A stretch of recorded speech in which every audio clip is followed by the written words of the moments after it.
নমস্কাৰ বন্ধু বান্ধৱীসকল, হৰাফুলৰ আন এটি অংশলৈ আপোনালোক আটাইকে স্বাগতম জনালোঁ। হৰাফুলৰ আজিৰ নতুন অংশটিৰ নাম হ'ব খুব সহজ কাৰোবাক এৰি আগুৱাই যোৱাটো।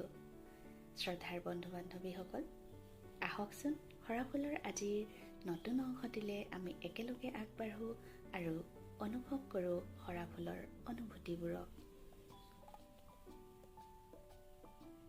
খুব সহজ কাৰোবাক এৰি আগুৱাই যোৱাটো। কেতিয়াবা এনেকুৱা হৈছেনে, ভিতৰি টুকুৰা টুকুৰকৈ ভাঙি আছে, কাকো ক'ব পৰা নাই, চিঞৰি দিবৰ মন গৈছে আকাশ বিদাৰি, কিন্তু সাহস হোৱা নাই। তেনেকুৱাতে কোনোবাই সুধিছে, কি খবৰ, ভালনে?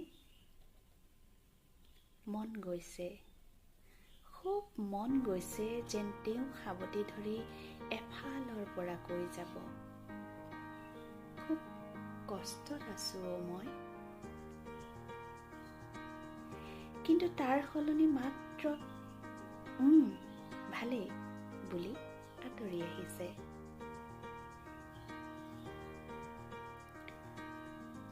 উশাহবোৰ ঘূৰি নাহিব যেন অনুভৱ হয়।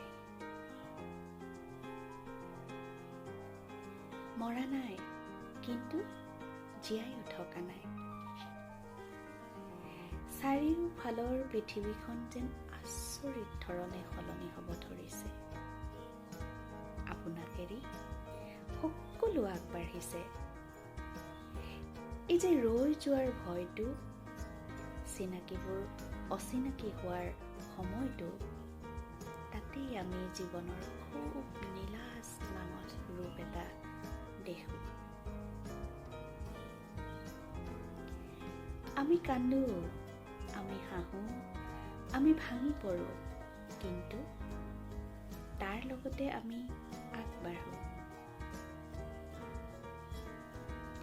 খুব সহজ কাৰোবাক এৰি আগুৱাই যোৱাটো, কিন্তু কাৰোবাৰ লগত একেলগে আগবঢ়াটো খুব কঠিন। ধন্যবাদ।